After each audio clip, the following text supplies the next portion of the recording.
Congresswoman.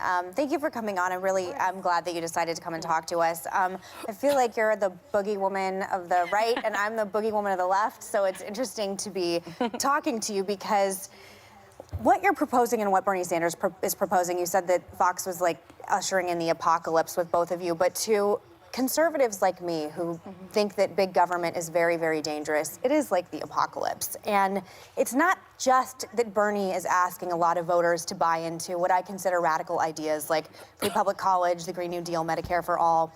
He's advocating for a complete paradigm shift of the American system as we know it.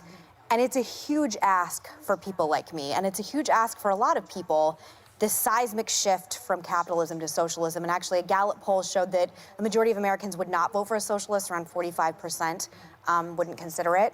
So what do you say to that? It's not just that it's a political, I think there's a lot of Republicans who would be more comfortable with a Biden or with a more moderate. What do you say to someone like that? Well, one is, when you pull these abstract ideas, it's one thing, but the majority of Americans would vote for Bernie Sanders. And that's because of his record, because of his commitment and his policies.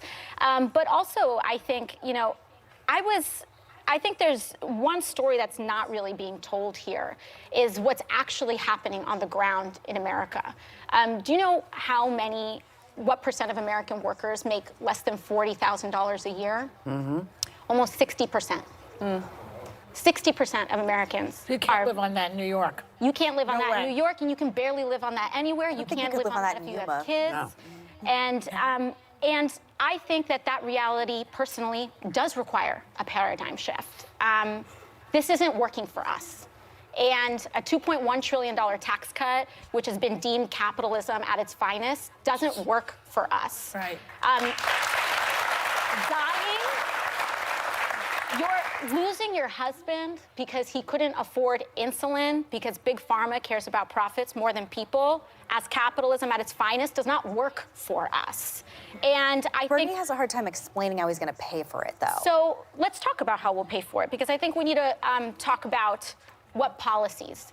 A tuition-free public college. $2.2 trillion over 10 years. So it's funny because progressive policies are always talked about in 10-year price tags. Conservative policies are always talked about in one-year price tags.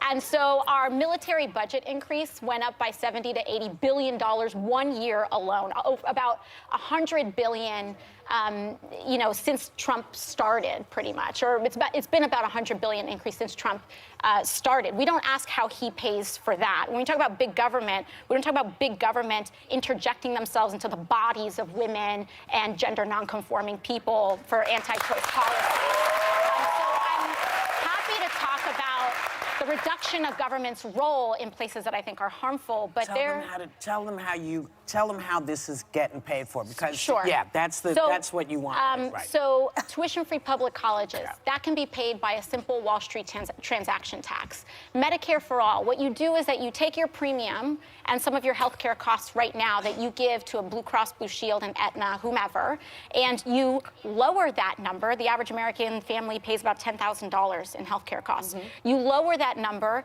and it transitions over to a payroll tax, and the average American gets to save tons more money. There was a Yale study that just came out that said we could transition to Medicare for all and give 2 years severance to every person whose job may be risked in the transition, and still save money in our current health care system. People want to keep their backup insurance plans. That was Elizabeth Warren's issue. Where does Bernie stand on that? On their Medicare supplemental? Yeah, the supplemental. So Medicare for all, Private also. Private also, private. not just Medicare for all. So private. Supplemental. So I think that if we're talking about our normal healthcare plans, I think people like their doctors. I don't know if people love Blue Cross Blue Shield. And I think that when we expand our healthcare system, when we lower the price of prescription drugs, when we guarantee healthcare as a right in the United States of America, just as every other developed country in the world does, we will be in a better place. Congresswoman, I don't think we're going to find a middle ground on this, so do you mind if we move on to the next subject, which we might be able to find a little more middle ground on? So.